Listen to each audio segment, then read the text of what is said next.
안녕하세요. 제가 뭐 특별히 잘난 것도 없고 내세울 점 하나 없는 남자인데 그래도 한번 사연 신청이라는 것에 도전을 해봅니다. 저는 제 위로 형을 2명 두었습니다. 큰 형이 저보다 7살, 작은 형은 저보다 5살이 많습니다. 형들은 서로 비슷한 느낌이고요. 저만 옛날부터 성격이 좀 달랐습니다. 비단 나이가 혼자 막내라서 그랬다기보다도 성격 자체가 두 사람하고는 달랐던 건데요. 어렸을 때부터 유독 까불거리는 걸 잘했던 형들은 사춘기가 절정에 오른 중학생 시기에 한껏 엇나가고 말았습니다.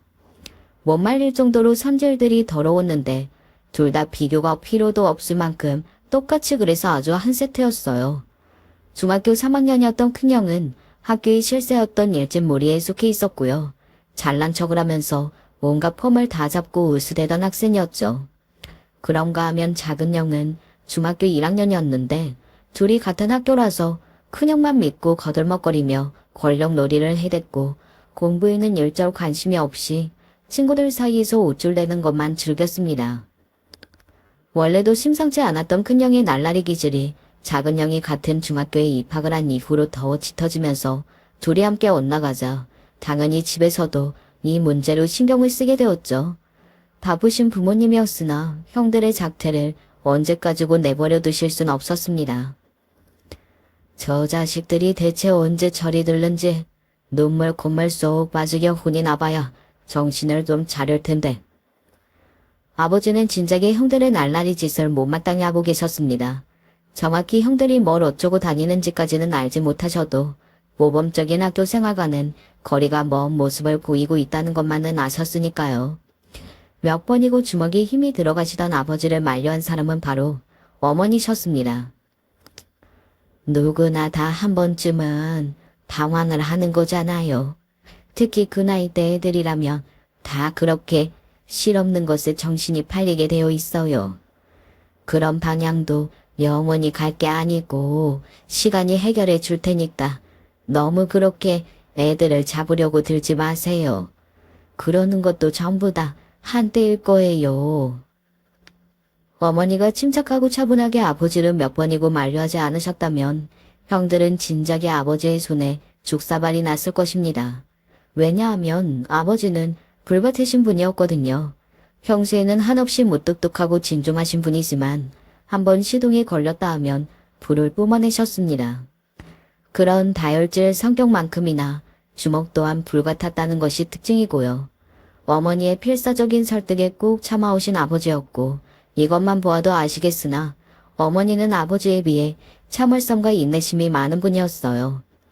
아버지가 고요했다가 갑자기 터져나오는 불꽃이라면 어머니는 잔잔하게 고요있다가 가끔씩 파동을 일으키는 호수의 물 같으신 분이었습니다. 그런 어머니가 보시기에도 형들의 날라리 짓이 정도를 모르고 더욱 심해지자 결국은 직접 훈육에 나서셨습니다. 나를 자꾸 큰형을 나무라셨던 거예요. 어머니는 무조건 감정적으로 혼을 내시는 게 절대 아니었으며 조목조목 큰형의 잘못을 지적하셨습니다. 그리고 큰형이 더 이상 방황을 이어가면 안 되고 하루빨리 정신을 차리고 마음을 다잡아야 하는 이유 또한 차근하게 설명을 다 해주셨고요. 하지만 그 앞에서 큰형은 되게 기분이 나빠 보였고 곧 건방진 태도를 보였습니다. 어머니가 뭔데 저한테 이렇게까지 잔소리를 하시는 건데요. 뭐냐니? 너는 말을 그렇게 하니?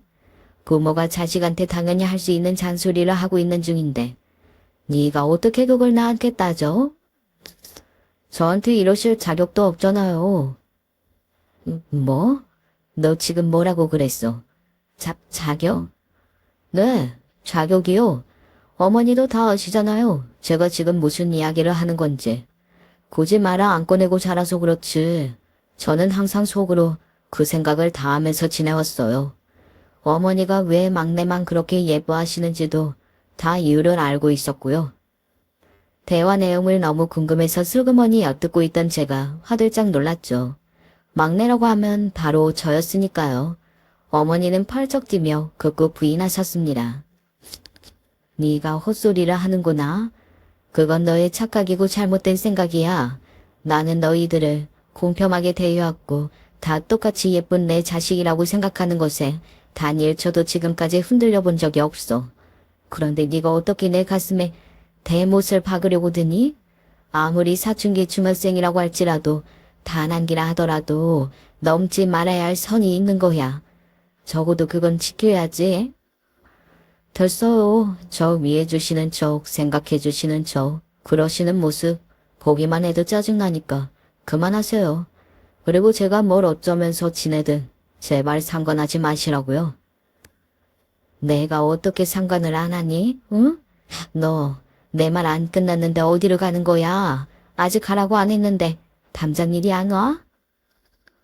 어머니가 떨리는 목소리로 외쳤으나 큰형은 의기양양한 표정과 발걸음으로 잔소리를 듣던 현장을 벗어날 뿐이었습니다. 저는 몰래 숨어서 의문스레 눈알만 한참 굴리고 있었죠. 큰형만 그때 어머니를 향해서 싸가지 없이 군 게 아니라 작은 형도 마찬가지였습니다. 형만 그 이유를 알 거라고 생각하지 마세요.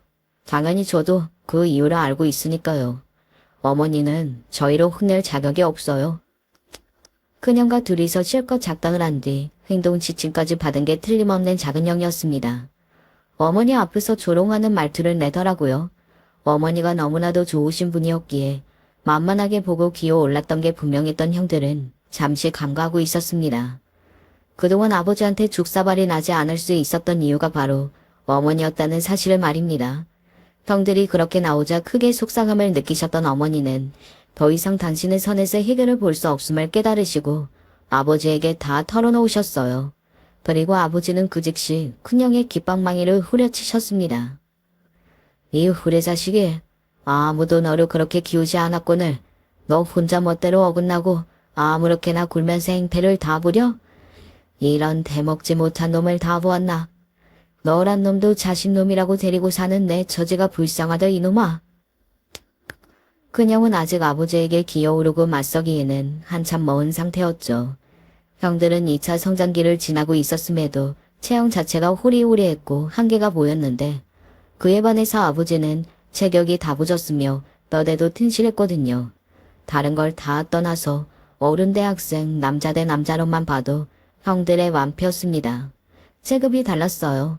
깃방망이로 얻어맞고서 열이 받아서 반한기 어린 눈빛으로 아버지를 째려보며 욕설을 날렸던 큰형은 그 후로 내리 얻어 터졌습니다.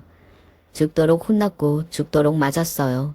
그러자 작은 형은 자동으로 얼어붙어서는 오줌을 지릴 기세가 되어서 무조건 항복을 외쳤습니다. 이렇게 법무서운 줄 모르고 자기들 세상이라고 생각하며 한동안 나대기만 했던 하룻강아지들이 단번에 제압을 당해서 마냥 평화가 찾아오는 줄 알았으나 얻어 터진 것을 두고 씩씩거리면서 불만을 크게 품고 있던 큰형이 가출을 했습니다. 그때가 11월이어서 엄청 추워지기 시작했던 것을 제가 똑똑하게 기억하는데 말이죠. 친구들 집을 전전하면서 학교는 나가는 마는 둥 하며 지냈던 큰형이었습니다. 어머니는 걱정이 가득한 한숨을 푹푹 내쉬었고 그 한숨 소리에 맞춰서 아버지는 화를 내셨습니다. 그 후리 자식 찾으러 가지도 마. 그냥 자식 하나 없는 셈 치고 마라. 골칫덩어리가 자기 발로 자라줘주면 차라리 잘된 일이지. 큰형이 가출하고 난 뒤 작은 형은 은기소침해졌어요. 학교에서도 어떤지 모르겠으나 집에서는 그 이전보다 확실히 기가 죽은 느낌이었고요. 그리고 조금 신기하고도 당황하기도 큰형이나 작은형이나 둘 다 자신들을 무섭게 몰아붙이고 혼을 내신 아버지보다도 이성적으로 차분하게 지적을 하신 어머니를 더 원망하고 있었다는 사실입니다. 암만 해도 어머니가 만만하게 여겨져서 그랬던 것 같아요. 아버지한테는 못 덤빌 것 같고 원망하고 욕할 대상은 필요하고 그러니까 괜히 어머니 탓을 했던 것이죠. 눈이 내리던 연말에 큰형은 집으로 돌아왔고 부모님의 앞에서 무릎을 꿇고 잘못을 빌었습니다. 어물쩍 넘기려는 것이 아니라 제대로 잘못을 시인하고 무릎까지 꿇은 것에 아버지도 마음이 누그러진 기색이었는데요. 특히 어머니가 끌어안고 보듬어 주셔서 더 이상 왈가왈부하지 않고 일단락이 될 수 있었습니다. 집 나가면 고생이라는데 왜 그랬니? 응? 왜 그랬어? 앞으로 2번 다시는 그러지 마라. 어머니가 눈물을 글썽이며 타이르는 것에 큰형은 멋져가는 얼굴로 마지못해 그러겠다고 순응의 목소리를 내놓았습니다. 큰형이 그 겨울에 추위가 너무 힘들어서 개과천선을 했다거나 연말이라 회개를 했다거나 그런 건 애석하게도 아니었더라고요. 알고 보니까 큰형을 비롯한 그 날라리 무리가 어떤 무서운 고등학생 형들한테 너희들 왜 이렇게 까불고 다니냐는 지적을 받고서 날 잡아서 크게 얻어터지는 일이 있었기 때문입니다. 벼룩의 간을 빼먹는 것처럼 그 고등학생 형들이 주머니도 다 털어갔고요. 그래서 큰형은 별 수 없이 집으로 터덜터덜 돌아올 수밖에 없었습니다. 아버지가 아무 조건 없이 따스하게 받아주실 분은 절대 아니었기 때문에 큰형은 머리를 빡빡 밀고서 수도승처럼 조용히 고등학교 생활을 할 것을 맹세하여서 다시 한 집 생활을 할 수 있었습니다. 큰형이라는 믿을 구석 의지할 기둥을 잃어버린 작은 형의 중학교 생활은 확실히 달라질 수밖에 없었고요. 남은 중학교 생활을 성실하게 하지 않는다면 고등학교에 보내지 않을 것이며 집에서 일제 10원 한 장 지원을 안 해줄 거라는 아버지의 엄포가 떨어졌기 때문에 작은 형은 얌전하게 학교 생활을 하기 시작했습니다. 그런데 뭔가 놓치는 게 하나 있는 것 같지 않나요? 큰형이 어머니를 향해 따지고 들었으며 작은 형이 어머니를 향해 조롱의 목소리를 냈던 바로 그 주제 말입니다. 어머니가 막내인 저만 예뻐하신다는 형들의 황당한 주장이 어째서 나왔는지 저는 궁금해졌습니다. 어머니가 어째서 형들에게 잔소리를 하실 자격이 없다는 건지도 이해가 안 갔고요. 속으로 설마 라는 가정을 품기는 했었습니다만 그게 현실성이 없다고 생각해서 그 가정을 덮어놓고 있었는데 결국 그게 맞았던 것으로 드러나더군요. 형들과 제가 서로 성격을 비롯한 결이 다른 이유 말입니다. 어머니가 달랐던 거예요. 정확히 표현을 하자면 낳아준 생모가 달랐던 것이죠. 부모님은 저에게 이 사실을 안 밝혀주셨고 밝힐 생각도 원체 없으셨습니다. 그럼 제가 어떻게 그 사실을 끝내 알 수 있었겠습니까? 형들이었죠.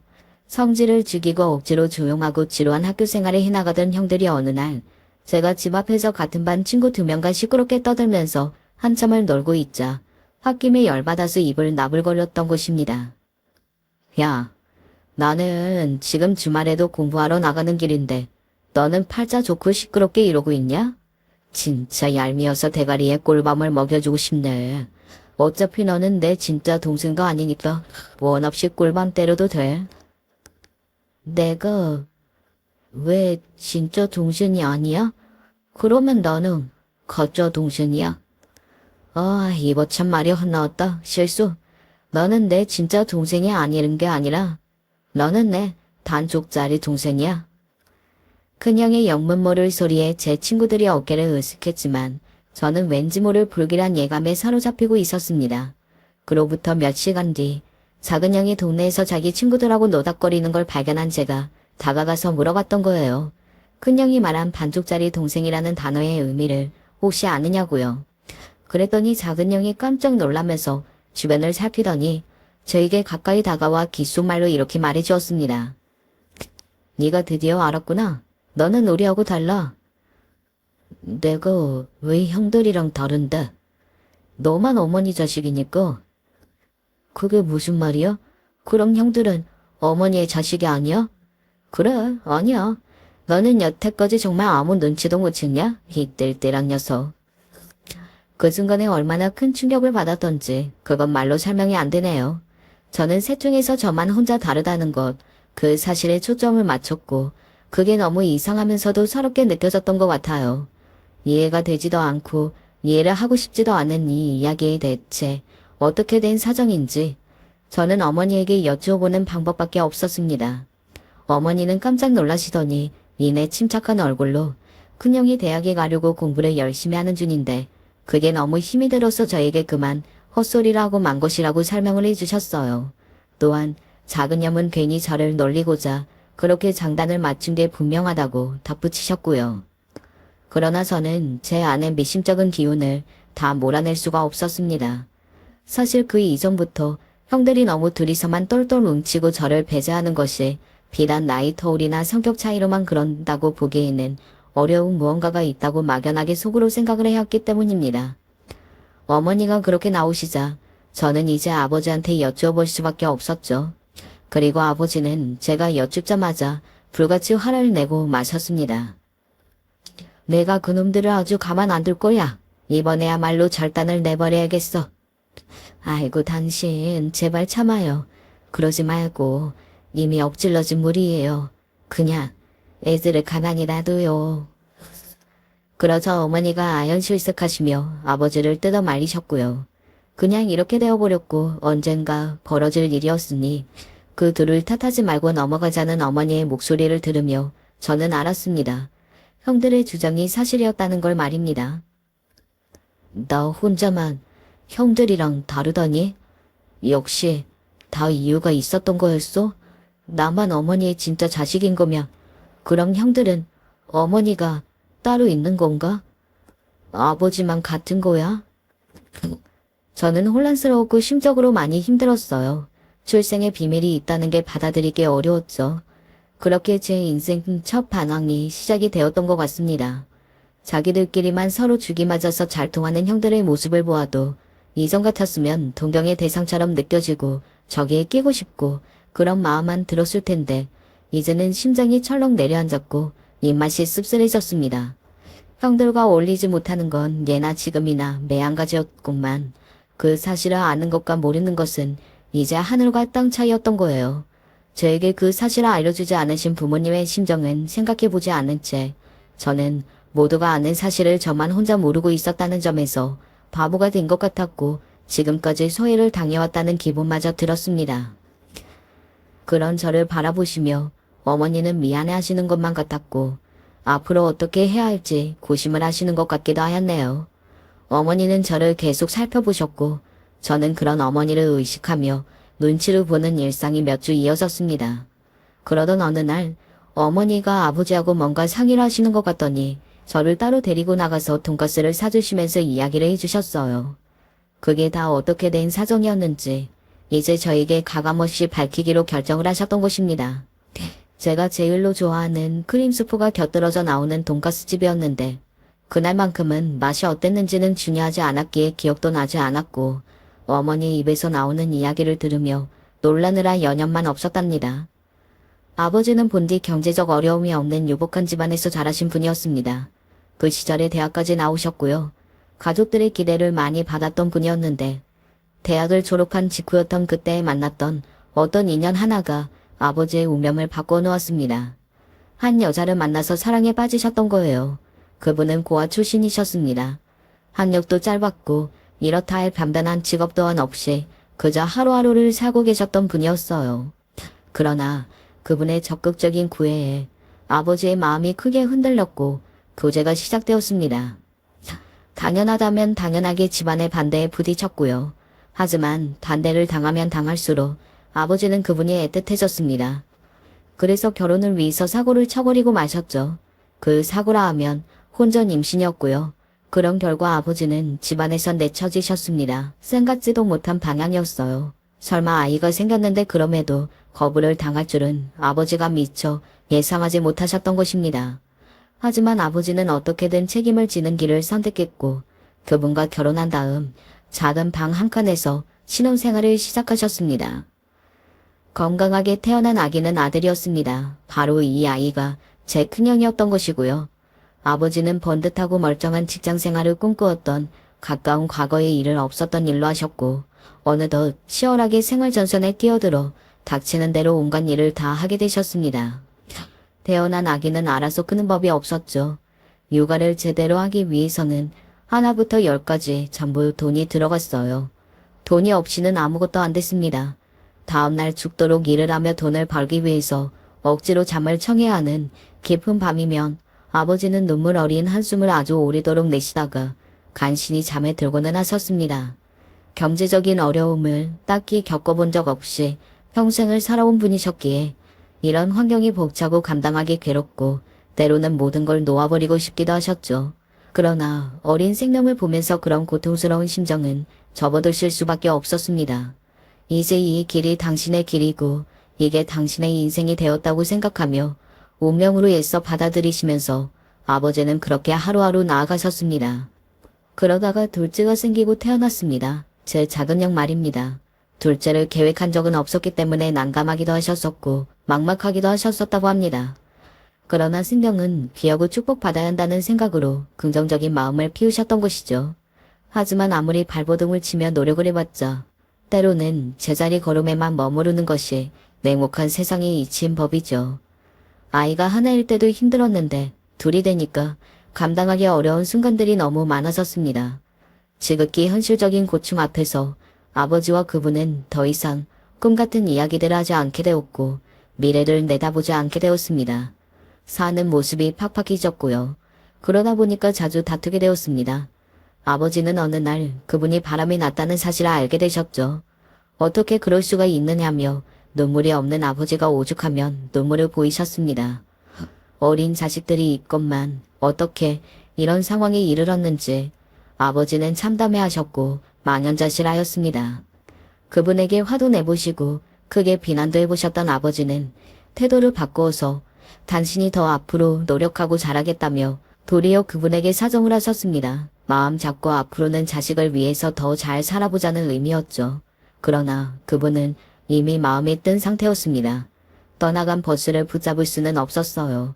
결국 끝은 이혼이라는 결론이었습니다. 그분은 자기가 임신하면 며느리로 인정을 받을 줄 알았건만 그게 아니었을 때부터 상황이 다 잘못된 거였다고 소감을 밝히시며 이혼 앞에 미련을 조금도 보이지 않으셨어요. 그리고 고아로 살아왔기 때문에 핏줄이 소중하고 애틋하기는 하다고 그러시면서 생활비 같은 돈은 안 받아도 좋으니까 이혼하고 나면 앞으로 아이들을 맡아서 키우겠노라 희망을 하셨고요. 아버지는 터덜터덜 당신의 본가로 발걸음을 하셨습니다. 아이가 둘이나 생겼다고 해도 차갑게 외면했던 집에서 이혼을 한다고 그러니까 돌아오라는 말이 떨어졌고요. 아버지는 가슴이 몹시 아프셨죠. 왜냐하면 당신의 부친이 알고 보니까 쓰러지셨고 그 이후로 건강의 회복을 못 이뤄내고 계셨던 것입니다.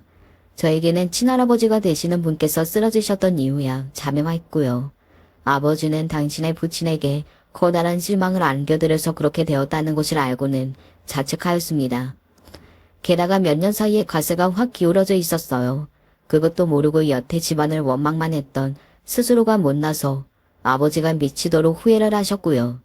당장 이혼을 마무리하라는 당신의 부친 앞에서 아버지는 그렇게 하겠노라고 대답을 하셨습니다. 그래서 아버지는 그분과 이혼을 하셨고요. 다음 해로 넘어가기 전에 그분은 바람이 난 남자하고 결혼을 하셨습니다. 친할아버지께서 돌아가셨고 아버지는 차분하게 참한 여자를 새로 만나게 되셨죠. 제 어머니 말입니다. 두 분 사이에서 제가 태어났고요. 아버지는 그렇게 새로이 가정을 꾸려서 열심히 살고 계셨는데 어느 날 그분에게서 연락이 왔던 것입니다. 바람이 났던 그 남자하고 이혼하게 됐다고 하셨어요. 손버릇도 나쁘고 상습적으로 바람을 피우는 남자였기에 못 버티고 이혼까지 가게 됐다는 전말이었습니다. 그 남자 때문에 심적으로 너무 힘들어서 컨디션이 계속 안 좋은 줄 알았는데 그게 아니라 최근에 병원에 가보니까 건강이 아주 나쁜 상태인 것으로 나왔고요. 아버지는 대화를 이어갈 때마다 점점 더 갑갑함을 느끼셨습니다.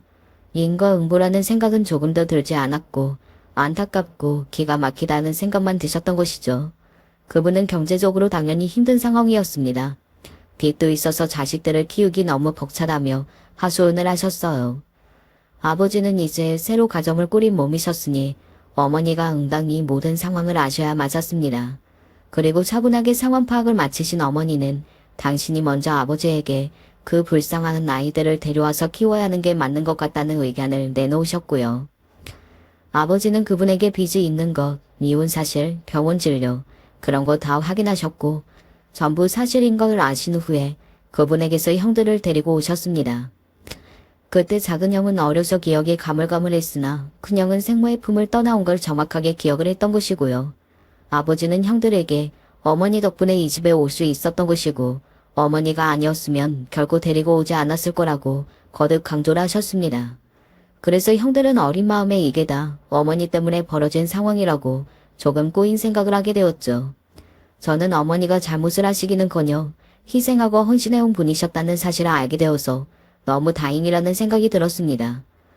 돈가스 앞에 두고 어머니로부터 긴 이야기를 들었던 그 당시에는 솔직히 이해를 완벽하게 못했었는데요. 그 당시에는 다행이라 여기며 안심을 했던 것뿐이고 시간이 지나면서 제가 들었던 이야기는 점점 더 이해가 되었습니다.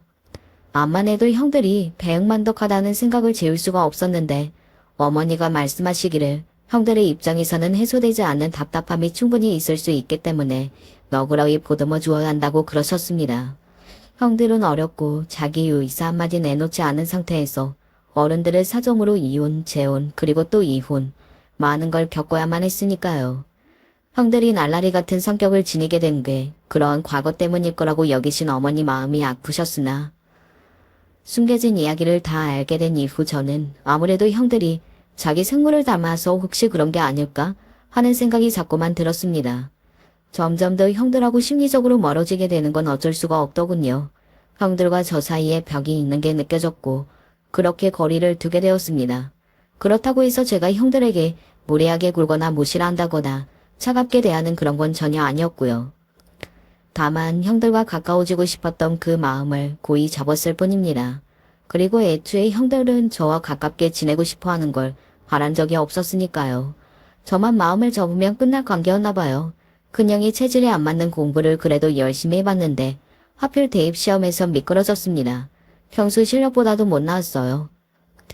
저놈이 그러면 그렇지. 아버지는 한숨을 쉬셨으나 어머니는 달랐습니다. 아쉽고 아깝게 생각이 든다면 꼭 다시 도전해봐라. 응? 나중에 후회할지도 모르잖아. 다시 도전한다고 하면 그 결정을 믿고 따라주마. 큰형에게 기회를 주고 싶었던 거예요. 그래서 고민하던 큰형은 재수를 결정해서 주변을 놀라게 만들었습니다. 전부 만류를 했죠. 애초에 큰형 같은 인물이 무슨 좋은 대학식이나 가겠다고 공부를 한 거냐며 재수는 말도 안 되는 모험이라고 그랬습니다. 그 가운데 어머니만 큰형을 믿어주고 밀어주셨어요. 그리고 1년 뒤 재수 끝에 큰형은 제법 괜찮은 대학에 갔고 다들 놀랐죠. 큰형 본인도 결과에 만족을 했고요. 큰형과 마치 한 세트로 어렸을 때부터 지내온 작은형은 그 결과를 보고 생각이 많아졌는지 갑자기 독서실까지 끊으면서 막판에 공부를 열심히 했습니다. 이제 와서 무슨 공부를 하냐며 아버지는 회의적으로 보셨으나 어머니가 또 작은형을 지지해주면서 독서실을 끊어주셨던 거예요. 그 결과 작은형은 썩 좋은 대학까지는 아니더라도 취업률 높은 전공에 지원한 게 합격해서 괜찮은 마침표를 찍었습니다. 형들 둘 다 대학 관련해서 아주 좋은 결과를 잘 낸 거였는데요. 하지만 대학 생활을 하면서 형들의 날라리 기질이 조금씩 고개를 다시 들고 있었고 고등학교 때와는 달리 아무런 제약도 받지 않은 자유로운 대학 생활을 하다 보니까 성적 관리가 개판이었습니다. 둘 다 졸업만 간신히 했어요. 그 상태가 되니까 당연히 취업도 막막했고요. 아버지가 역성을 내셨습니다. 어디 막노동이라도 뛰러 가든지 아니면 손가락만 빨다가 굶어 뒤지든지 이제 알아서 하라고 그래. 대학 다니는 그 학비를 다 대준 것만으로도 나는 그놈들한테 지나치게 할 만큼 다 해줬으니까. 대학 생활을 망친 걸 그제서야 형들이 후회하고 있었죠. 그때 어머니가 의견을 주셨습니다. 어학시험도 보고 자격증도 따서 어떻게든 취업시장의 문을 두드려 보라고 말입니다. 그년과 중학교 시절에 어울려 놀던 동창 한 명이 양아치 짓을 하다가 된통 잘못 걸려서 감옥에 가게 되었고 그 소식을 건네 전해 들은 큰형이 까딱하다가는 인생이 망하겠다 싶어서 어머니의 조언을 따라 자격증 공부를 시작했습니다. 작은형도 어머니가 어학원에 등록을 해주신 걸 꾸역꾸역 다니기 시작했고요. 그때 자격증을 따고 어학 점수를 냈던 걸로 형들이 미천 삼아서 간신히 취업 등을 해냈습니다. 사위인이 되기까지 형들은 우여곡절도 참 많았네요. 반면에 저는 그런 우여곡절이 없었죠. 평범한 학창시절을 보냈고요. 보통 수준의 대학을 가서 적당한 성적을 내며 졸업을 해냈습니다. 특이사항이라면 취업을 아주 먼 지역으로 했다는 거예요. 원래 그럴 작정이 전혀 없었는데 어쩌다 보니까 상황이 그렇게 흘러가더군요. 생전 처음 살아보는 낯선 곳에 가서 직장생활을 하며 그렇게 지냈습니다. 저만 멀리 떨어져 나와서 살다 보니까 집에 만약에 크고 작은 일이 생기면 저 빼고 형들이 부모님을 챙겨드렸어요. 이런저런 날들도 전부 넷이서만 기념하며 보냈고요. 자연스레 제가 소외당하는 기분이 들었습니다. 형들이 저를 챙겨주고 연락도 해주면 모르겠는데 그게 아니라 오히려 저를 배제시키려고 되니까 더 그렇게 된 것 같아요. 저한테 아무 말도 안 하고서 가족 행사를 준비해서 진행한다든지 뭐 그런 경우가 좀 잦았습니다.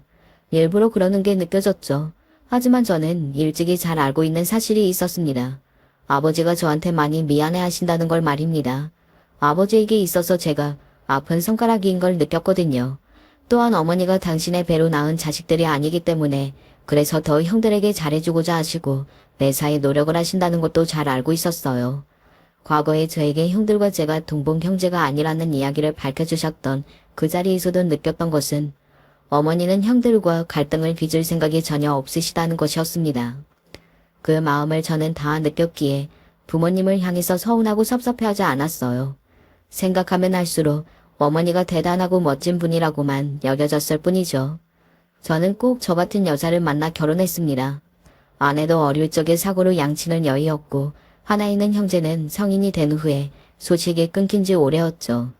아내는 혼자인 사람이었습니다. 외롭고 적적한 타지 생활을 해온 저와 아내가 공감대가 있었더라고요. 조용히 연애를 한 뒤 꼭 그만큼 조용히 결혼을 해서 알콩달콩 지냈습니다. 결혼해서도 그 지역에 계속 머물렀고요. 형들은 집안이 꽤 안정적인 형수님들을 만나 결혼을 했습니다. 어머니한테 듣기로는 형수들이 서로 통하는 게 있는지 친하게 잘 지낸다고 하였고요. 저희 부부가 그 지역 생활을 접은 것은 아버지의 건강 상태가 확 나빠진 것이 계기였습니다. 그 시기에 마침 이직을 고민 중이기도 했었고요. 그리고 가슴 아프게도 이사를 오고 얼마 안 돼서 아버지는 심근경색으로 돌아가셨습니다. 건강관리를 앞으로 잘하겠다고 그러시던 아버지였고 이른 아침 새벽에 운동을 나가셨다가 그리 되셨어요. 아직 해도 다 안 떴는데 운동을 나가야겠다고 하던걸. 내가 말렸어야 했는데. 어머니가 자책하셨고 그 옆에서 형들은 자기들이 있으니까 앞으로 걱정하지 마시라고 그랬습니다. 그러자 형수들이 하는 소리가 워낙 형들이 효자라서 끼어들 틈이 없다고 그러더군요. 저와 아내는 계속 잠잠고 있었죠. 늘 그렇듯 조용히 말입니다. 아버지가 돌아가시고 제가 많이 착잡해하는 것을 아내는 이해한다고 그랬어요. 이제 이쪽으로 이사를 왔으니 본인이 시댁에서 최선을 다하는 며느리가 되겠다고 하였죠. 저희 부부도 이제 함께 가족들과 친밀하게 어울리며 지내도록 차근차근 과정을 밟아나가면 좋겠다고 말을 하는 아내를 보며 그제야 느낀 점은 어머니를 닮았더라고요. 차분한 성격에 온순한 미소를 지은 게 비슷했습니다. 형들과 벽이 있는 저와는 달리 아내는 형수들과 종종 교류를 하며 그렇게 지냈고요. 어머니한테는 당연히 아내가 정말 잘했습니다. 아내를 만난 게 제 일생일대의 행운이었다고 생각하며 지내다 보니 어느새 아버지의 기일이 다가오고 있었어요. 그런데 어머니가 계단을 굴러 다리를 크게 다치시는 일이 생기고 말았습니다. 다리에 깁스를 하신 채로 입원해서 누워 계셨고요. 아버지의 기일도 이러다가 제대로 못 챙기겠다며 걱정을 하셨어요. 에이, 걱정하지 마세요. 자식들이 있는데 뭔 걱정을 하세요. 맞아요. 어머니가 무리하시는 걸 아버지도 원하시지 않을 거예요. 형들이 듬직하게 말을 하자 형수들이 아주 뿌듯한 얼굴들이 되더군요. 가정적인 남자하고 결혼 잘했다고 생각하는 표정들이었어요. 그런데 그 이후 저만 꼬박꼬박 병문안을 가고 형들은 코빼기도 안 부딪히더군요. 어머니는 조금 더 서운하단 내색을 안 하셨지만 제 마음이 편치 않았습니다. 그리고 아버지의 첫 기일 제사를 준비하는 날이 다가왔어요. 저는 일찍부터 같이 준비를 하고 싶었는데 그날따라 회사에서 일이 터지는 바람에 너무 늦어지고 말았습니다. 도중에 휴대폰 한번 볼 시간이 없을 정도로 바쁘게 일을 하다가 퇴근을 했어요. 큰일 났다 싶어서 헐레벌떡 도착을 했는데 이게 무슨 일인가요? 면목 없이 들어선 제 눈앞에 보이는 광경은 형수들이 TV를 보며 깔깔대느라 제가 온 줄도 모르시는 모습이었습니다. 아내가 어디 있나 찾아보자 부엌 바닥에 가스 버너를 켜두고 음식을 하고 있었어요. 저를 보자 놀라서 일어나던 아내는 다리가 저린 채 주저앉아야만 했습니다. 기름이 튄 앞치마를 보니까 심장이 철렁 내려앉았죠. 딱 보니까 혼자서 음식을 다 한 것 같았어요. 왜 혼자 이러고 있어? 화가 난 제 목소리라 알아챈 아내가 급급 부인을 시작했습니다. 아니야 여보, 나는 괜찮아. 형님들이 좀 전까지 다 도와주셨어. 하지만 저는 아내가 거짓말하고 있다는 걸 알았습니다. 저희 어머니를 닮은 아내가 일부러 아무렇지 않은 척 담담하게 의연한 척 굴고 있다는 게 너무나 잘 느껴졌어요. 거실로 가자 형수님들이 민망한 얼굴로 TV를 끄면서 인사를 하더군요. 형들은 왜 아직이에요? 겨우내서 어머니를 모시고 온다던 형들이 올 시간이 이미 지난 것 같은데요. 아, 글쎄요. 차가 막히나 보죠. 걱정 마세요. 효심 깊은 두 아들이 알아서 잘하겠죠. 큰 형수의 대답에서 은근히 저를 깎아내리는 뉘앙스가 느껴졌습니다. 저한테 이 정도면 아내한테는 더 심하겠구나 싶더라고요. 왜 저 사람 혼자 다 하게 두셨어요? 너무하신 거 아니에요? 제가 조용히 따지자 형수들이 억울하다며 펄쩍 뛰었어요. 그러더니 난감한 얼굴로 다가오던 아내를 향해 삿대질을 날렸습니다. 동서가 말해봐. 우리가 시켰어? 아니에요. 그냥 제가 하고 싶어서 한 거예요.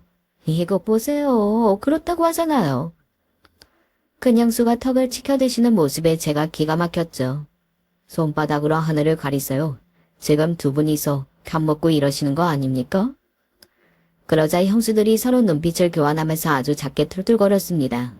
제가 형제 사이에서 왕따이니까 아내도 동서 사이에서 자연스레 왕따인 건지 당연한 거 가지고 뭘 그렇게 따지냐면서 그렇게 얘기를 중얼대셨는데 그걸 듣고 제 얼굴이 뜨거워졌습니다. 오늘이 다른 날도 아니고 저희 아버지 제사이고요. 저 기일입니다. 진짜 오늘 같은 날에 그러지 마세요. 제가 아버지 봐서 참습니다. 그리고 한 번만 더 저 사람 괴롭히고 일 다 떠넘기고 그러시면 그때는 저 진짜로 가만히 안 있습니다. 아, 네. 지금 저를 비웃으신 거요? 아니요, 안 비웃었고요.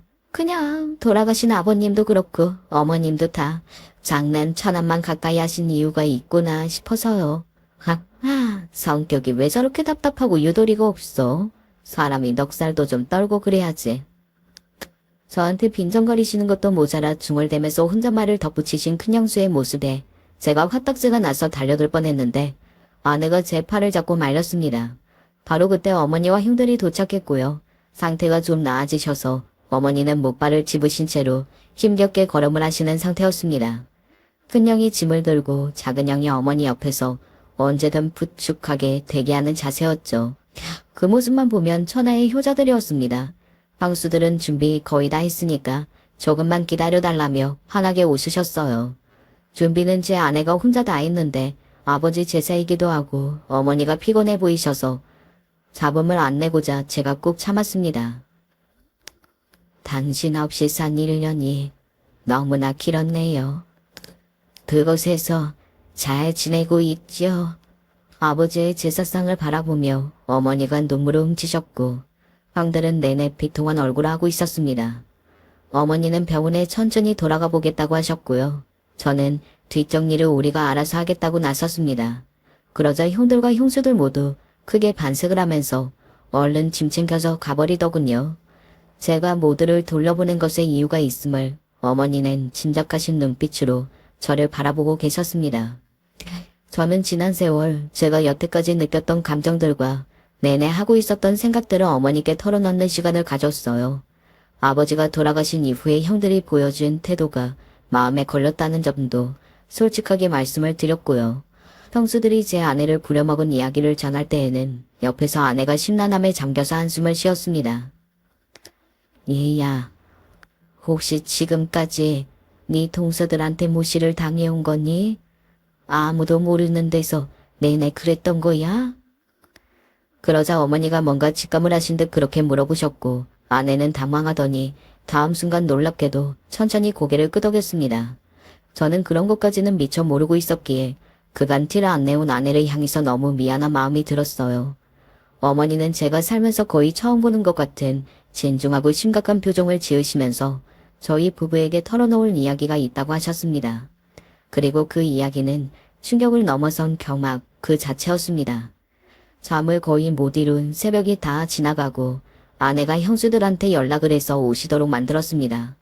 형수들을 위한 선물을 준비했는데 드리는 걸 깜빡했다고 미끼를 던지니까 바로 반응을 하셨고 두 분이 함께 도착을 하셨어요. 어머니가 앉아 계시는 걸 보고 아직 병원에 안 돌아가셨냐며 어리둥절해하던 형수들은 내밀어진 서류를 확인한 뒤 침묵에 휩싸였습니다. 그 서류는 바로 과거의 형들의 생모, 그분이 앞으로 자기 자식들을 포기하고 평생 안 보겠다고 작성했던 것이었습니다. 이게 대체 어떻게 된 일이에요? 게다가 낳아주신 그분의 근황이 이렇다고요? 이게 진짜라고요? 형수들은 현실을 믿기 어려워했죠. 아버지의 건강이 확 나빠진 이후 어머니하고 두 분이서 많은 대화를 나누셨습니다. 언제 죽을지 모르는 게 사람 인생인데 아쉬움은 안 남겨야 하지 않겠냐면서 두 분은 형들의 생모를 찾아보기로 하셨습니다.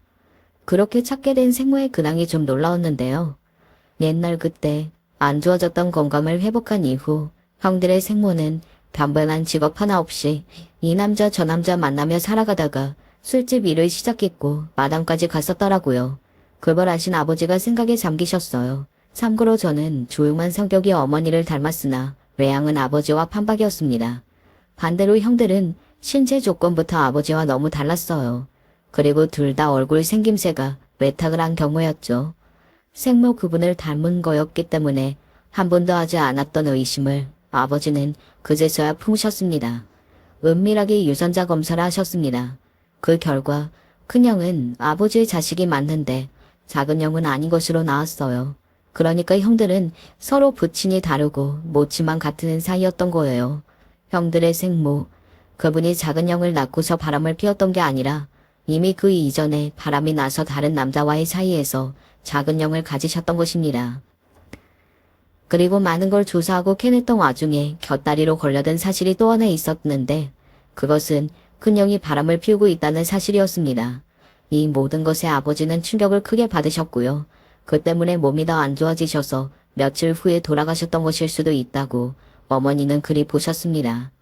아버지가 돌아가신 이후로 형들은 겉으로만 효자인 척 가끔 연기를 했을 뿐 오만방자하게 굴면서 어머니를 안 챙겼고요. 그래서 어머니는 내내 회한에 잠겨 계셨습니다. 형들에 대한 판단을 잘못해서 잘못 산 것인가? 그런 생각이 자꾸만 드셨던 거예요. 결정적으로 어머니는 형들이 이런 대화를 들어버리셨습니다. 아버지 진짜 미치신 거 아니야. 물려주실 재산이 없었다는 게 말이나 돼? 안 그러냐 동생아? 그러니까 생전에 온갖 똥폼은 다 잡으시고 센 척은 있는 대로 다 하셨으면서 자식들한테 물려주실 재산도 없으셨다는 게 진짜 어이가 없다. 그러니까 그게 다 허세였던 거야. 우리는 아버지가 재산을 얼마라도 좀 물려주실 거라고 생각해서 버티고 있었던 건데 정말 허무하네. 재산이라고 해봤자 어머니가 혼자 살게 되신 그 집. 꼴랑 그거 하나? 아주 기가 막히네. 환장하겠다. 그 집이 지금 가격이 어떻게 되냐?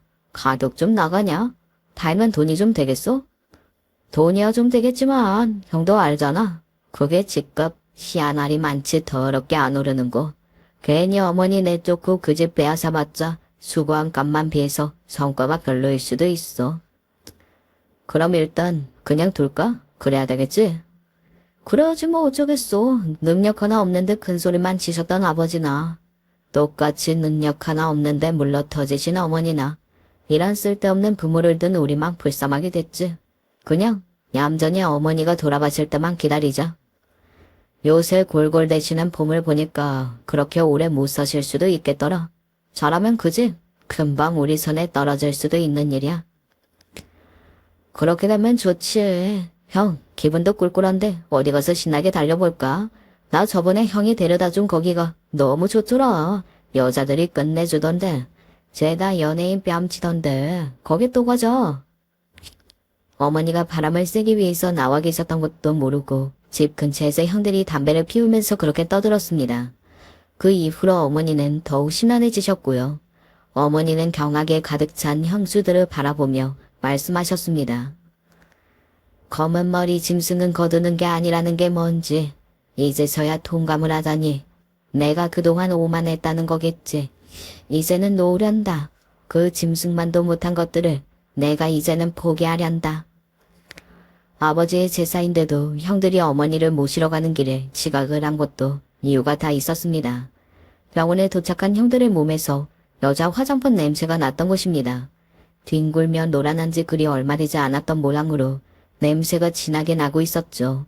여기까지 다 듣고 난 형수들이 거품 물고 난리가 났죠. 이게 다 뭐야? 그럼 내가 여태까지 어디서부터 어디까지 다 속았다는 거야? 전부 다 환상 속의 거짓 결혼 생활이었어? 특히나 큰형수는 큰형이 작정하고 상간녀와 놀아나고 있다는 증거까지 받은 상태였기에 그 서류들을 지고서 오열을 하였습니다. 그 뒤로 당연히 불보듯 뻔했죠. 형들하고 형수들 전부 다 이혼은 너무나도 당연한 일이었고 아주 개싸움이 났습니다. 형수들이 절대 못 사는 집안들이 아니었기 때문에 그 집안에서 들고 일어나는 바람에 형들은 상대가 되지 않았고 탈탈 털렸습니다. 어머니는 형들을 평생 안 보고 살겠다며 선을 그으셨습니다. 어차피 너희들에게 줄 돈도 없으니까 너희들도 나 하나쯤 안 보고 살아봤자 아쉬울 게 없겠지. 안 그러니? 생전 처음 마주하는 어머니의 차가운 모습에 형들은 충격에 빠진 모습이었으나 자존심 때문이었는지 금세 아무렇지 않은 척을 하더군요. 역시 가짜 어머니라서 이럴 줄 알았다면서 가짜는 가짜일 수밖에 없다면서 대응만덕한 소리들을 해댔습니다. 이제라도 진짜 어머니를 찾아야겠다고 하더군요. 그러더니 생모를 찾아서 만난 모양이었어요. 행실 한번 불량하게 살아오신 그분이 자기 친자식들이 찾아왔다고 해서 기뻐하며 함께 잘 사셨을까요? 아니었죠. 형들은 생모의 가머니설에 잘못 넘어가서 각자 대출 빚만 생겼습니다. 이혼으로 다 털렸는데 이제는 빚까지 생긴 것이었죠. 그제서야 형들이 저에게 연락을 했고 도와달라고 했습니다. 형제끼리 돕고 살아야 한다는 형들의 말에 제가 크게 웃었습니다. 형제? 그래, 우리가 형제가 맞기는 하지. 그런데 남보다 못한 형제잖아. 제 대답에 형들이 꿀먹은 버무리가 되었고요. 형들을 딱 끊어낸 저에게 아내는 잘했다고 해줬어요. 그리고 또 숨겨진 이야기가 하나 있었는데요. 돌아가신 아버지의 집안, 그러니까 저의 친가는 원래 잘 사던 집안이었고 한때 가세가 기울었으나 아버지가 열심히 사시기도 해서 재산이 있었습니다. 하지만 아버지는 조사를 통해서 알아냈었던 사실들을 앞에 두고 생각이 많아지셨고 저에게만 그 재산을 물려주기로 결심하셨습니다. 그럴 작정으로 재산을 따로 정리해 묶어두신 다음에 돌아가신 거였고요. 아버지가 돌아가신 이후에 형들이 보인 태도에 더없이 실망을 하고 계셨던 어머니 역시 아버지의 유지를 그대로 지키기로 하셨습니다. 저는 그 재산을 다 받았고요. 저희 부부가 어머니와 같이 살려고 했는데 어머니가 그건 극구 사양하셔서 바로 근처에 살고 있는데요. 아내가 어머니를 매일같이 뵈러 가고 있어서 거의 함께 사는 듯한 느낌도 든답니다. 아내가 어머니와 비슷한 것 같다고 느껴왔고 그래서 두 사람이 잘 맞을 것 같았는데 역시나였어요. 고부관계가 아니라 모녀관계처럼 보일 정도로 잘 지내고 있으며 저 또한 좋은 아들이자 남편이 되기 위해 오늘도 노력 중이랍니다. 혹시 여러분들 주변에 치매에 걸리신 분이 계신가요? 혹은 치매에 걸리신 분을 보셨던 경험은 있나요?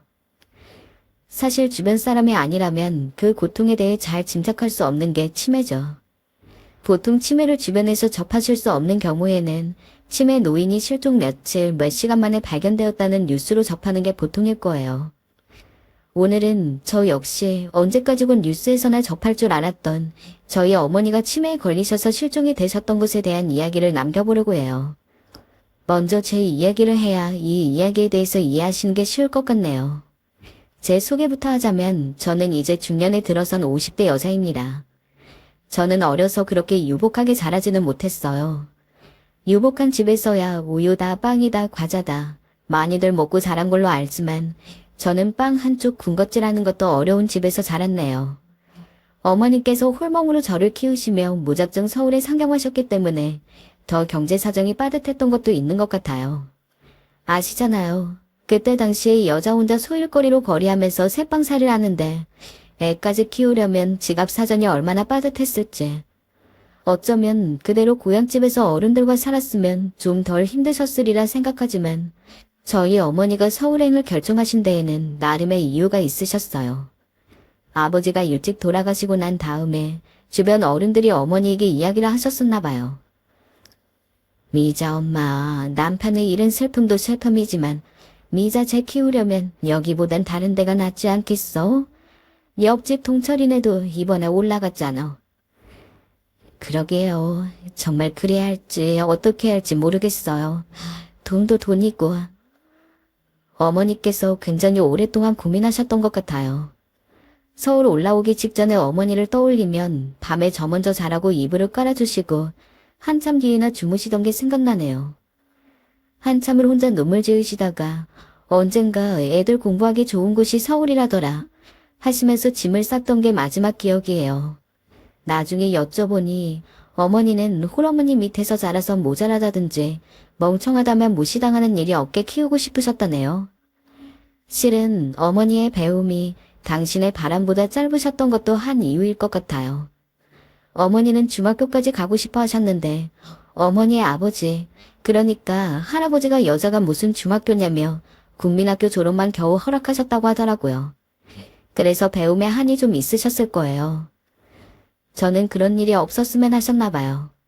아무튼 저는 어머니의 바람대로 무사히 서울의 한 초등학교, 당시에 국민학교에 들어갔습니다.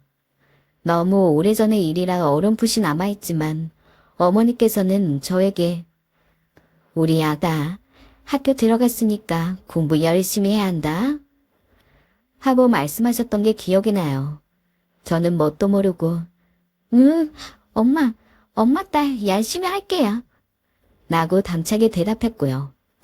나쁜 기억은 없는 걸 보니 아마도 친구들과도 잘 지냈던 것 같아요. 초등학교 때 일을 떠올리면 학교 일은 기억이 안 나는데 학교를 다닐 당시의 집 모습이나 일화들은 희한하게 기억이 나요. 지금 떠올리면 정말 못 살았구나 싶지만 그때는 저희 집 사정이 얼마나 나쁜지 잘 몰랐던 것 같아요.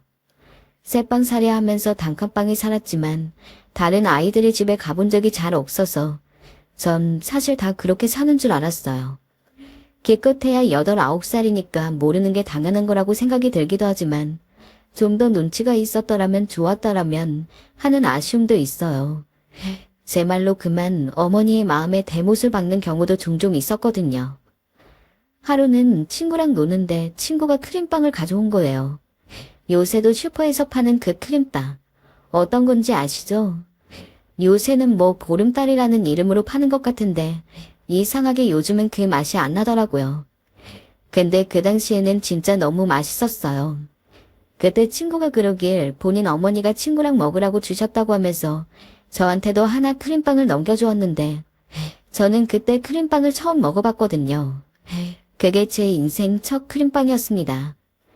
그런데 그 부드러운 빵 사이에 들어있는 하얀 크림이라는 게 제 예상보다 너무너무 맛있는 거예요. 그래서 빵이 퍽퍽한 줄도 모르고 개눈 감치듯이 먹었던 기억이 나요. 그냥 거기서 끝났으면 좋았을 텐데 한번 좋은 경험했다. 못 먹어본 것도 먹어보네. 아마 지금의 저라면 그랬겠지만 어린애가 어떻게 그런 성숙한 생각을 했겠어요. 그냥 맛있는 거 먹었으니까 또 먹어보고 싶지. 집에 가서 어머니께 며칠을 크림빵을 사달라고 조르고 졸랐는지 몰라요. 엄마, 나 크림빵 사주면 안 돼? 엄마, 나 이거 너무 먹고 싶단 말이야. 응? 제발. 미자야, 엄마가 나중에 사준다고 했잖아. 싫어. 나중에 어딨어? 지금 먹고 싶단 말이야. 대체 그걸 어디서 주워 먹어선 이리 속을 썩이니.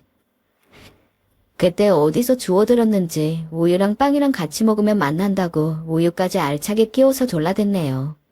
자기 자식이 먹고 싶은 거 바로 입에 넣어주지도 못하는 어머니 마음도 모르고 동계산부터 해야 하는 그 마음이 얼마나 찢어지는지도 모르고 그렇게 졸라서 결국 어머니가 우유랑 빵을 사주셨어요. 어머니 것은 없이 제 몸만요. 여기 네가 좋아하는 크림빵이다. 맛나니? 응, 엄마 너무너무 맛있어. 저는 그렇게 또 눈이 뒤집혀서는 어머니께 한 입 드시라 권해드리지도 않고 혼자서 다 먹었네요. 어머니도 달라는 말 한마디 없이 그냥 제가 먹는 걸 바라만 보셨어요. 근데 그때 어머니 눈길이 조금은 서글펐던 것 같기도 하고 애달팠던 것 같기도 해요. 그래서 별 기억이 아닌데도 지금 떠올리면 너무 가슴이 아파지더라고요. 어머니도 크림빵 같은 거, 우유 같은 거 왜 안 드시고 싶었겠어요. 당시 우리 어머니도 꽃처럼 참 예쁘고 젊으셨는데 맛있다는 거 당신도 드시고 싶으셨을 텐데 그냥 제 새끼 입에 넣어주시느라 바빠서 자기 입은 챙기지도 못하시고 그래서인지는 모르겠는데 가끔씩 빵을 보면 이때 기억이 문득문득 생각나요. 좀처럼 가슴에 돌처럼 박혀서는 굴러 떨어져 줄 생각을 않는데 아마도 철없던 시절의 행동을 이렇게 돌려받는 건가 봐요. 아무튼 그날 이후로 제가 가장 좋아하는 빵은 크림빵이 되었습니다. 사실 아직까지도 그 크림빵을 참 좋아해요. 요즘에야 워낙 발전해서 고급 크림이 들어간 빵들이 많이 나왔다지만 제 입맛은 아직도 그 싸구려 맛이 나는 크림이 제일인가 봐요. 처음 맛봤던 기억 때문인지는 모르겠지만요.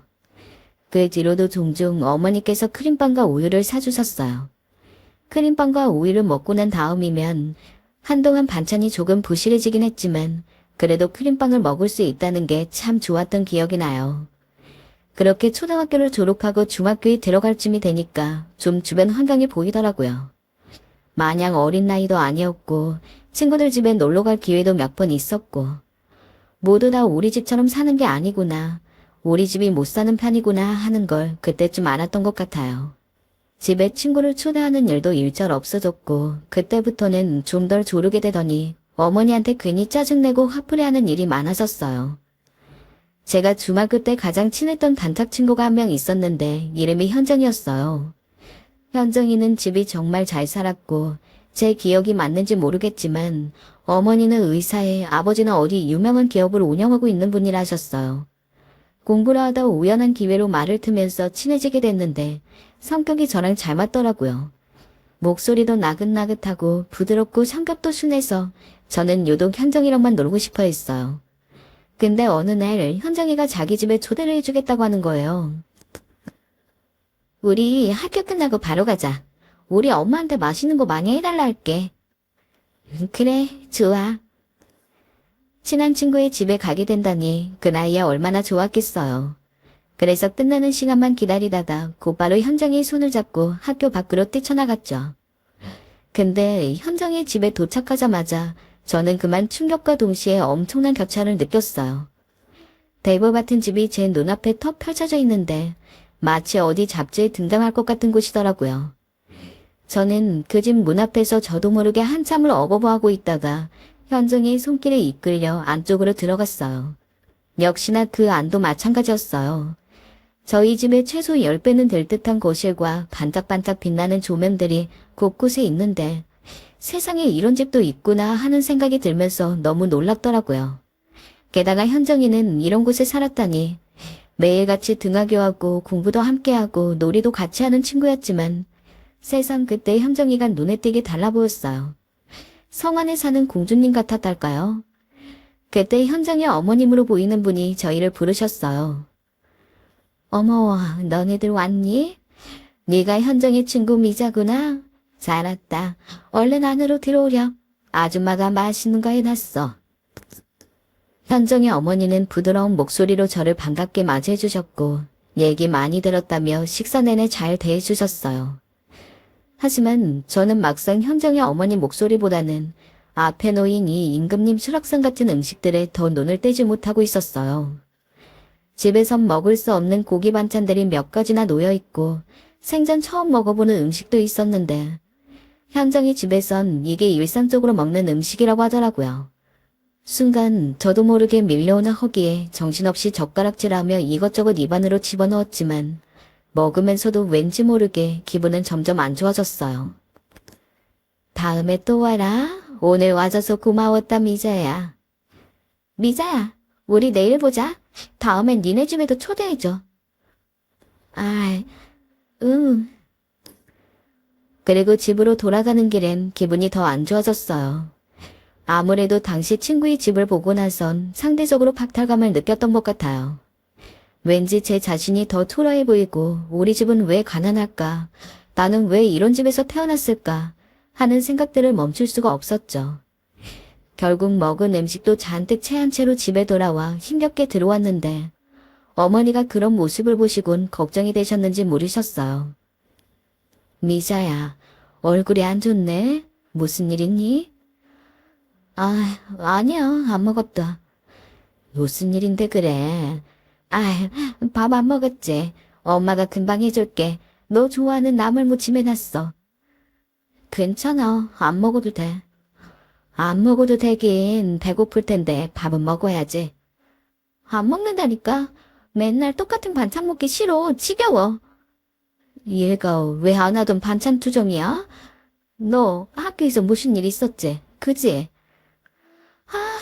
없었다니까.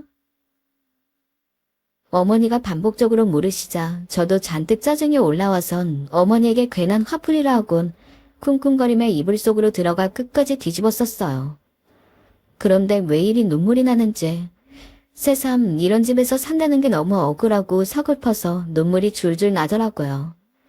그리고 어머니가 제 울음소리를 들으시곤 옆에 와서 계속 저를 채근하셨어요. 미자야, 무슨 일이 있으면 엄마한테 말해봐, 응? 어머님 걱정스러우셨을 거예요. 제가 한 번도 눈물 같은 걸 보인 적은 없었으니까요. 그러니 저에게 달라붙어 무슨 일이냐 물으신 건데, 저는 그런 어머니의 앓는 소리조차 듣기 싫어 나한테 관심 끄라고 내 인생에 참견하지 말라고 버럭버럭 소리를 지르다가 그만 해서는 안 될 말까지 해버렸어요. 내가 왜 이러냐고? 우리 집이 미치가 가난하니까 그러지. 맨날 똑같은 반찬에 허름한 옷만 입어야 하고 다른 집 화장실보다 못한 집에서 사는데 내가 안 울고 배겨? 나는 왜 이런 데서 살아야 해? 나도 남들처럼 살고 싶어. 남들보다 더 잘 사는 게 아니고 적어도 남들만큼 따끔하게만 살고 싶다고. 미자야, 너 그런 생각을 하고 있었니? 어머니는 제 말을 듣자마자 단숨에 충격받은 얼굴이 되셨고 눈물이 그럭 맺히셨습니다. 아마 제가 이렇게까지 가난에 치를 떨고 있었는진 예상하지 못하셨을 거예요.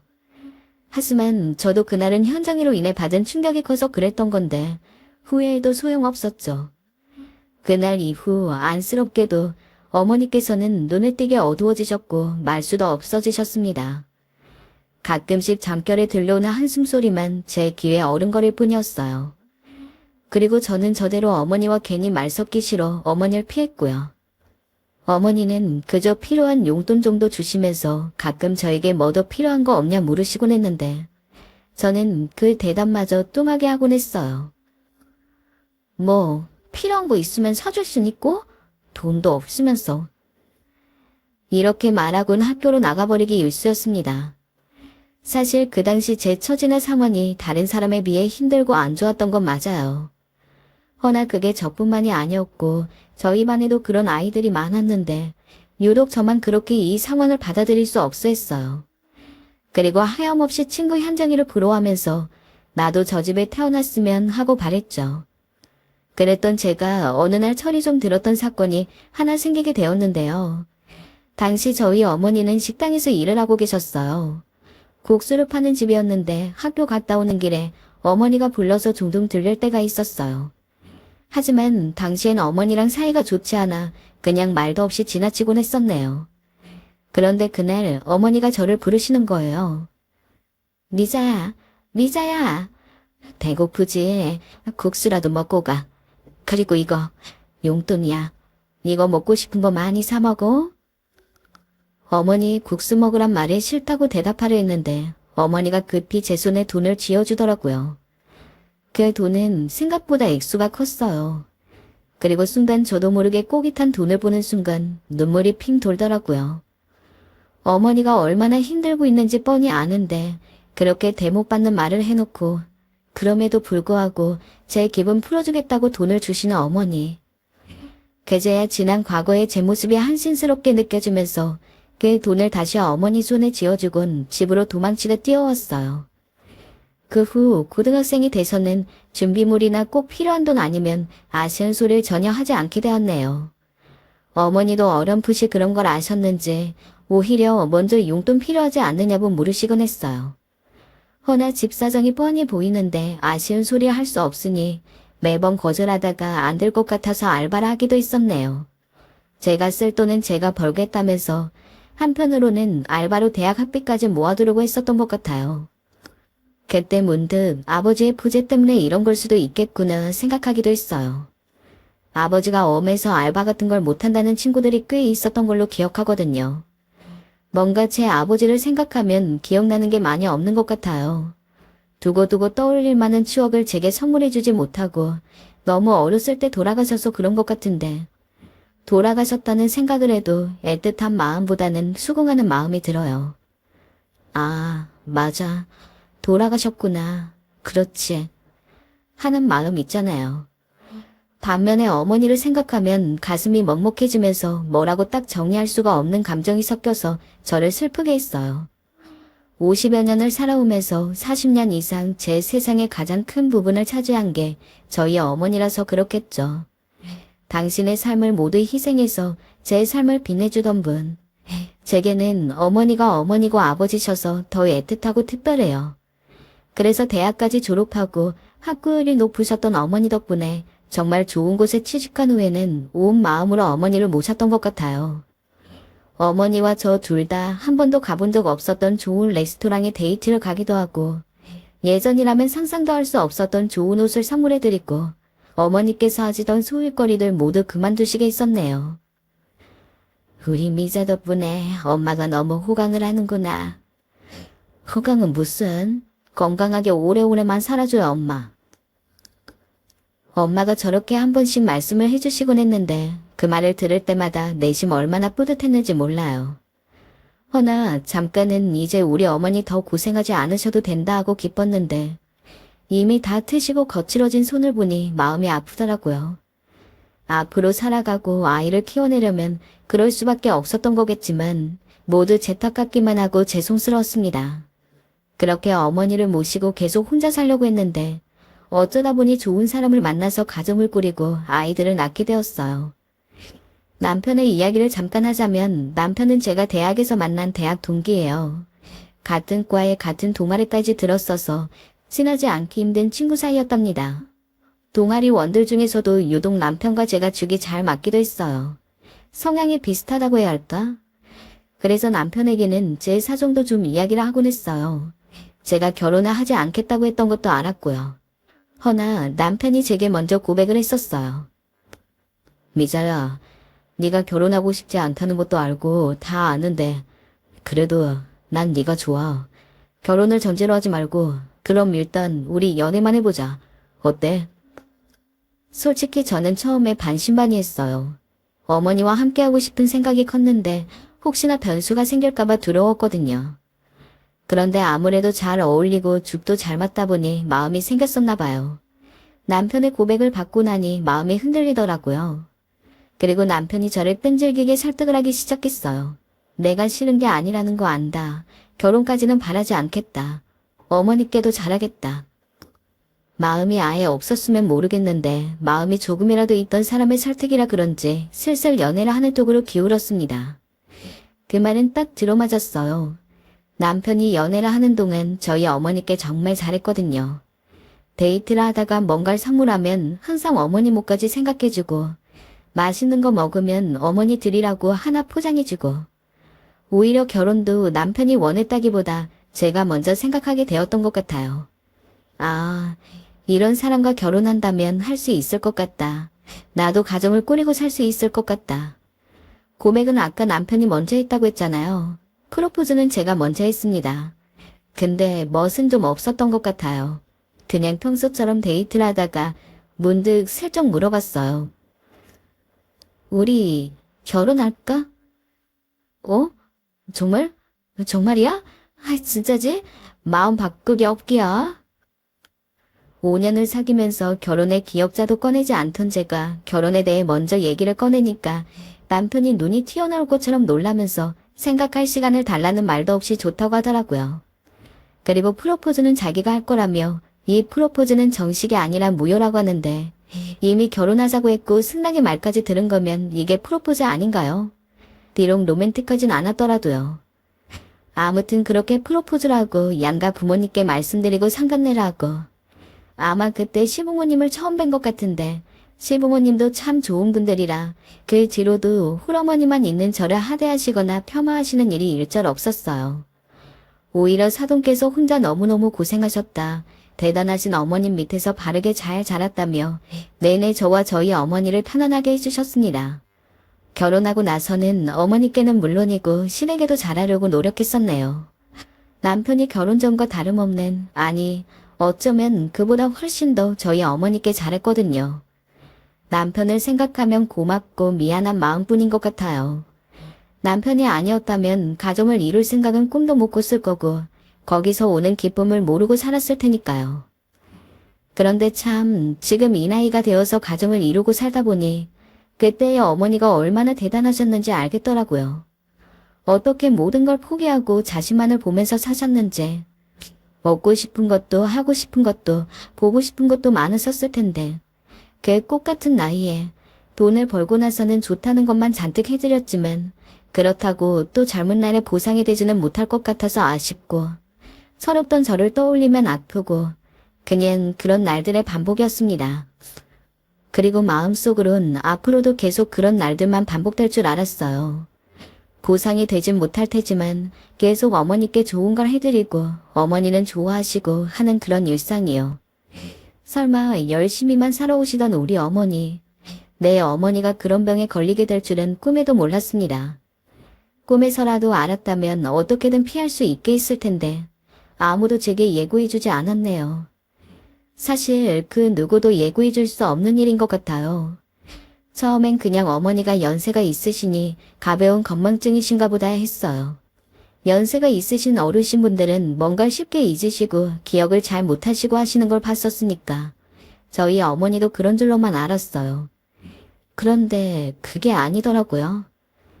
부끄럽지만 처음 저희 어머니가 단순히 건망증이 아닌 것 같다는 것도 남편이 알려주었어요. 여보, 기분 나쁘게 됐지 않았으면 좋겠어. 나도 그냥 장모님이 건망증이라면 참 좋겠지만 근데 어르신들 치매에 걸리시면 건망증처럼 잊으시기도 하잖아. 검사해봐서 나쁠 거 없지 않으니 한번 받아보는 게 어떨까? 그 말을 듣는데 처음엔 심장이 다 떨렸어요. 설마 하는 생각이 들어 덜컥 겁이 나더라고요. 하지만 남편 말처럼 정말 검사해서 나쁠 거 없으니까 평일에 하루 시간 내서 어머니 병원에 모시고 다녀올게 했습니다. 미리 아니라는 얘기를 들으면 마음이 편안해질 거고 걱정을 좀 하긴 했는데 그래도 가벼운 마음으로 갔던 것 같아요. 그때까지는 증상이 건망증 정도셨으니까 설마 우리 엄마가 치매일 리가, 내 어머니가 그럴 리가 없다고 생각했죠. 하지만 세상 일이라는 게 그럴 리가 있더라고요. 정말 익숙한 레파토리죠. 병원에 어머니를 모시고 갔더니 치매라는 진단을 받았습니다. 엄마, 어떡해? 이자야, 엄마 괜찮아. 울지 마렴. 괜찮아, 엄마. 기억은 잃는 병이라니 너무 무서운 병이잖아요. 게다가 완전한 치료제가 없다는 말이 왜 이렇게 무서운지. 처음에는 하늘이 노래지는 게 이런 거구나, 이렇게 무너지는구나 싶었습니다. 이제야 겨우 우리 어머니가 좀 풍족한 환경에서 누릴 수 있는 걸 다 누리면서 살 수 있나 싶었는데 하늘이 어머니와 나를 버렸다고 밖에는 생각이 들지 않았네요. 어머니 앞에서는 과장될 정도로 요즘에는 의학이 발달해서 괜찮을 거다, 뭐다 강한 척이란 척은 다 했는데 오히려 어머니가 괜찮다고 저를 껴안아 주셨어요. 엄마는 괜찮으니 걱정하지 말아라. 늙으면 어쩔 수 없는 거지. 약 먹으면 돼. 하고요. 집에 와서 눈물로 몇 밤을 지샜는지 모르겠어요. 옆에서 장모님과 우리가 잘 이겨낼 수 있을 거라며 다독여주던 남편이 아니었다면 진즉 다 놓았을 것 같아요. 하지만 남편 때문에 마음을 겨우 다잡았고 어머니께서는 꼬박꼬박 병원에도 다니면서 치료를 받으셨지만 어머니는 점점 하나둘씩 잃어버리고 잊어버리시더니 점점 기억하시는 게 줄기 시작했어요. 그리고 그걸 보는 저 역시 너무도 괴로웠어요. 어느 날은 저에게 전화를 걸으셨는데 미자야, 내가 지금 어디인지 모르겠구나 하는 거예요. 엄마 앞에 건물 뭐가 보여? 건물? 글쎄. 어머니는 당황하셨는지 앞에 있는 건물이 뭔지 모르겠다며 글자도 눈에 안 보이신다고 하더군요. 그때 얼마나 겁이 나던지 그러다 어머니가 사고라도 당하시는 게 아닐까 너무 걱정이 되는 거예요. 다행히 위치를 알게 되어 급히 어머니가 있는 쪽으로 뛰어갔지만 그만 어머니를 보자마자 소리부터 지르고 말았어요. 엄마, 그러니까 내가 집 밖으로 나오지 말랬잖아. 나랑 같이 가자고. 왜 먼저 나가서 이런 일을 만들어? 나 뻔히 걱정하는 거 알면서 이런 일 만들고 싶어? 그러면 안 되는데, 아픈 분한테 그러면 안 된다는 걸 알면서도 그때는 이성보다 감정이 더 앞서 화까지 내고 말았어요. 미안하다 미자야. 엄마가 약속이 있어서 어차피 요 앞이니까 잠깐 나왔다 들어가면 될 줄 알았어. 그 와중에도 어머니는 우는 저를 다독이며 사과를 하시고 저는 그런 어머니 품에 엉엉 안겨 울다 집에 돌아왔습니다. 저는 그날 치매란 병에 대해 많이 실감한 것 같아요. 이제 우리 엄마의 기억이 점점 사라져가는구나. 그리고 언젠가 나도 엄마 기억 속에서 잊혀질 수 있겠구나 하는 것들을요. 너무도 슬프고 괴로웠지만 현실이 그러니 어쩔 수 없이 그런 대로 받아들이는 수밖에 없었죠. 그래도 나아질 거야, 괜찮아질 거야, 약도 먹고 계시잖아 하는 희망을 품으면서 말입니다. 허나 그 후 제 바람과 달리 어머니 상태는 빠르게 악화되어 갔어요. 종종 대소변을 잘못 가리시기도 하고 저마저도 가끔씩 잊으실 때도 있더라고요. 아, 처음 저를 잊으셨을 때가 생각나네요. 지금에야 조금 익숙해져서 괜찮지만 저를 처음 보는 사람 대하듯 하시는 어머니를 보는데 처음 치매를 진단받으셨을 때보다 더 사람이 이렇게 충격을 받을 수 있나 싶을 만큼 충격적이었던 기억이 나네요. 숨 쉬는 걸 잊어버려서 죽는데도 이것보다는 덜 고통스러울 것 같더라고요. 제 삶의 가장 큰 부분이 통째로 도려내지는 것 같았습니다. 누구세요? 엄마, 나잖아. 엄마 딸 미자. 미자? 처음 들어보는데. 엄마, 나 엄마 딸이잖아. 왜 처음 들어봐? 나중에 정신이 좀 돌아오셔서 저를 보고 미안하다고 하시는데 제가 무슨 말을 할 수 있었을까요? 저보다 더 힘든 건 어머니실 텐데 그렇게 몇 달 후 어머니 곁에 딱 붙어서 감동했던 것 같아요. 떨어져 있으면 저를 더 잊으실까 봐서 저를 잊지 않으셨으면 해서. 혹시 치매 환자를 간병해 보신 적 있나요? 모든 병이 그렇겠지만 특히 치매는 주변 사람과 본인 모두 다 너무 힘든 병인 것 같아요. 점점 아기가 되어가는데 몸과 힘의 아기가 아니고 정신이 돌아온 본인도 너무 힘들고 어머니가 저와 함께 하시면서 저를 잊지 않으셨으면 했지만 저도 아기가 있고 가정이 있고 쉬고 있기는 하지만 생업이 있다 보니 이렇게 몇 년이고 어머니만을 보면서 살 수는 없겠더라고요. 솔직히 자식이기 전에 인간인지라 저도 마음이 많이 지쳐 있었던 것이었죠. 어머니께서도 당신 자식 힘든 걸 못 보겠다며 요양원으로 보내달라 계속 말씀을 하시긴 하셨어요. 미자야, 엄마 차라리 요양원 가고 싶다. 여기서 이러는 것보다 니들 고생시킬 바에는 요양원 가서 마음이라도 편하게 있고 싶어. 허나 그럴 때마다 제가 알겠어. 엄마, 내가 때리면 보내줄게. 하고 자리를 피하곤 했어요. 제가 많이 힘든데도 어머니를 막 보내야겠다 하는 결정을 할 수가 없었어요. 요즘 요양원 좋은 것도 알고 저보다 전문적인 요양사분들이 어머니를 더 편하게 할 수도 있다는 것도 머리로는 아는데 머리로는 알아도 마음이 알기 싫었어요. 그런데 남편도 제가 힘들어하는 게 잘 보였는지 요양원 얘기를 조심스럽게 꺼내길래 남편이랑 몇 주 동안 이야기를 해보면서 서로 의견을 좀 나눴던 것 같네요. 여보, 이제는 우리가 어머니를 보내드려도 될 것 같아. 지금 우리가 여기서 간호하기보다는 어머니가 시설에서 좀 더 전문적으로 보호받으시는 게 어머니한테도 나을 거야. 남편 말을 듣자마자 울음이 왈칵 터졌는데 결국은 요양원에 어머니를 보내드리기로 결론이 났어요. 저도 제 한계를 인정하게 됐고 주변 여기저기 알아보니 지금 이대로 제가 엄마를 돌보는 것보단 전문적인 시설이 낫겠다는 판단이 들더라고요. 결론이 나고 꼼꼼하게 요양원을 알아보고 날짜를 조율하고 그날이 아마 어머니와 함께하던 마지막 주였던 것 같아요. 그리고 그날은 평생 잊지 못한 날이 되었죠. 그날따라 낮인데도 마음이 좀 풀려 있었는지 뭔지 평소라면 절대로 그러지 않았을 텐데 정말 피곤한 날이었나 봐요. 어머니가 현관문 밖으로 외출을 나간 줄도 모르고 자고 말았어요. 근데 눈을 떠보니까 집 어디에도 어머니가 안 보이더라고요. 처음에는 어버벙에서 이게 꿈인 줄로만 알았어요. 잠기운이 미처 다 달아나지 못해서 어머니가 없는 꿈을 꾸나 했는데 꿈일 리가 있나요? 그때가 겨울쯤이었던 것 같은데 겉옷만 겨우 챙겨 입고 나갔던 걸로 기억해요. 날이 따뜻하면 모르겠는데 겨울엔 너무 춥잖아요. 어머니가 겉옷을 입고 가셨는지 아닌지도 모르고 오랫동안 추운 밖에 계시면 가뜩이나 몸도 연료하신데 어디 잘못되신 건 아닌지 걱정 때문에 미쳐버릴 것 같았고 곧바로 경찰에 신고부터 했습니다. 어머니가 중증 치매에 걸리셨는데 집을 혼자 나가셨다고. 그 뒤로도 남편에게 연락하고 일단 혼자서 미친 듯이 어머니를 찾아다닌 것 같아요. 진짜 누가 보면 미친 사람인 줄 알 정도로 정신없이 어머니가 가실 만한 곳을 중점으로 두고 동네 구석구석 다 찾아봐도 어머니가 안 계셨어요.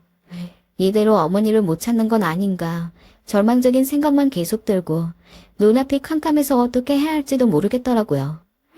길거리를 5시간 넘도록 헤맸는데 못 찾으니까 내 힘으로는 도저히 안 되나 보다 하면서 경찰에 연락이 오기만을 두 손 꼭 잡고 있었던 것 같네요.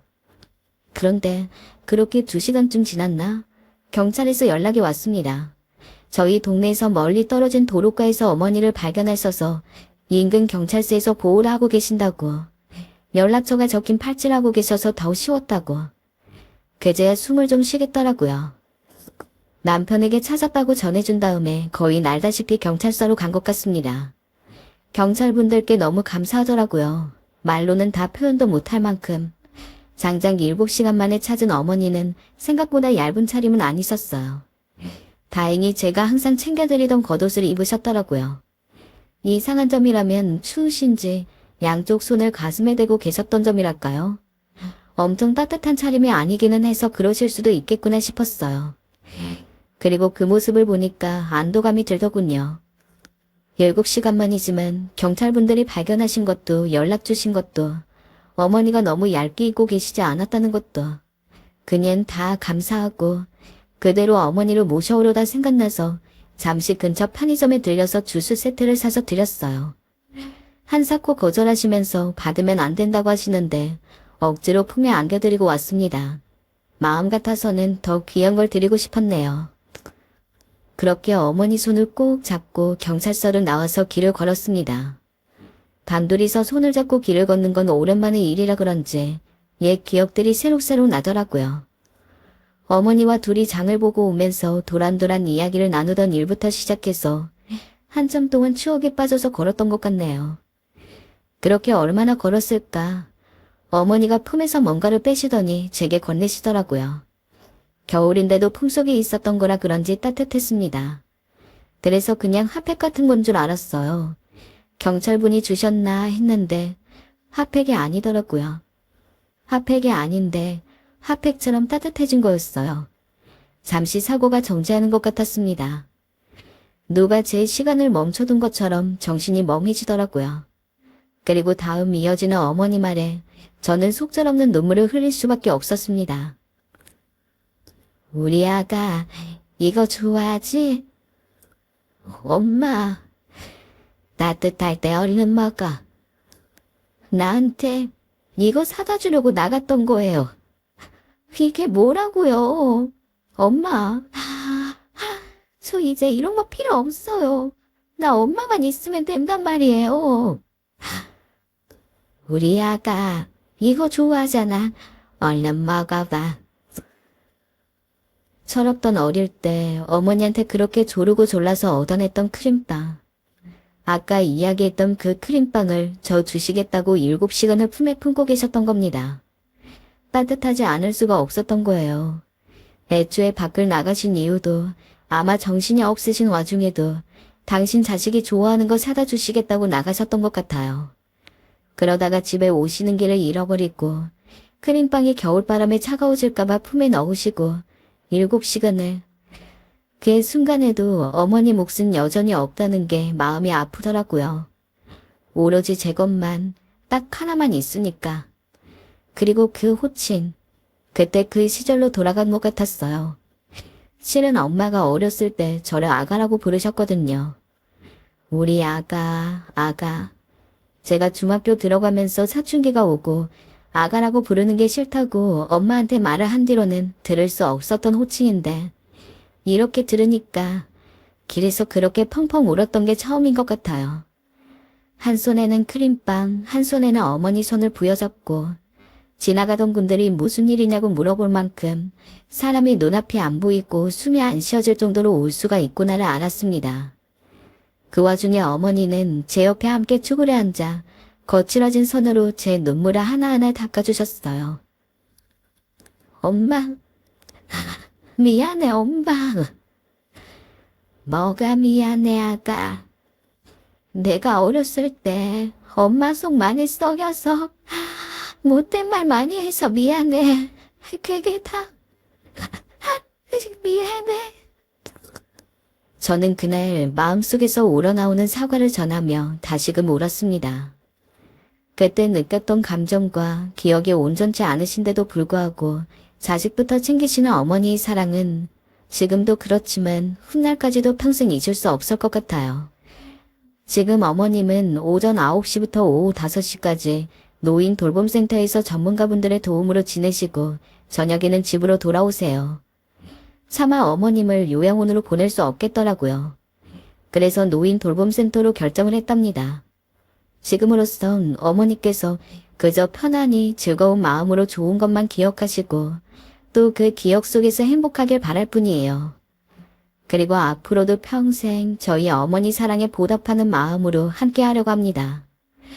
부디 이런 저를 응원해 주시길 바랄게요. 긴 사연 들어주셔서 정말로 감사드리고 엄마라는 이름으로 살고 계신 여러분들의 삶도 응원하고 있겠습니다. 모두 행복하고 평안한 나날 보내시기를 바랍니다.